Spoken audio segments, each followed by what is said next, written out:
20 empleyadong nawalan ng trabaho sa ABS-CBN Regional Lawag. Wala din kasiguruhan ang kanilang hinaharap dahil panahon ng pandemya sila nawalan ng trabaho. Nababalot na ng katahimikan ang dating punong-puno ng saya at napakabising opisina ng ABS-CBN Regional Lawag. Mabigat sa pakiramdam para sa news chief na si Randy Menor habang naghahakot ito ng kanyang mga gamit. 23 taon siyang nagsilbi sa ABS-CBN. Nagsimula bilang reporter, naging news editor hanggang pinangunahan ng news department. Mahirap. Masakit yung nangyari. Kailangan tanggapin.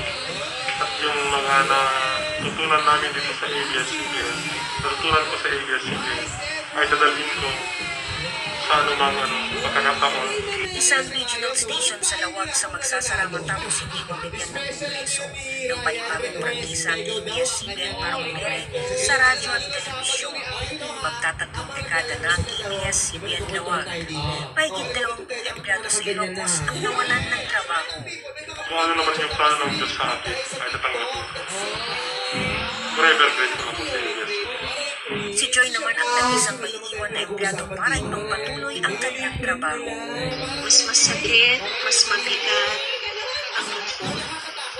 Kasi kahit malaking pasasalamat na nabigyan ng pagkakataon na ipagpatuloy ng serbisyo bilang sales consultant para sa mga digital platforms ng ABS-CBN, hindi ko na makakatrabaho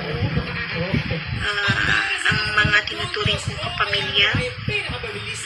Di man tayo magkakasama sa trabaho for now, pero makakasama tayo sa diwa at sa puso kasi pamilya na tayo. Ilang manonood naman ang nalungkot sa pagtatapos ng paghahatid ng balita ng local TV Fatawal. Malungkot na mawawala na ang ABS-CBN local news, lalo na dito sa aming lugar.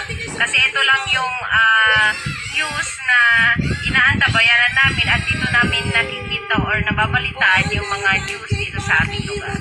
Tulad nila, maraming iba pang taga-subaybay ng ABS-CBN ang umaasa sa muling pag-ere ng istasyon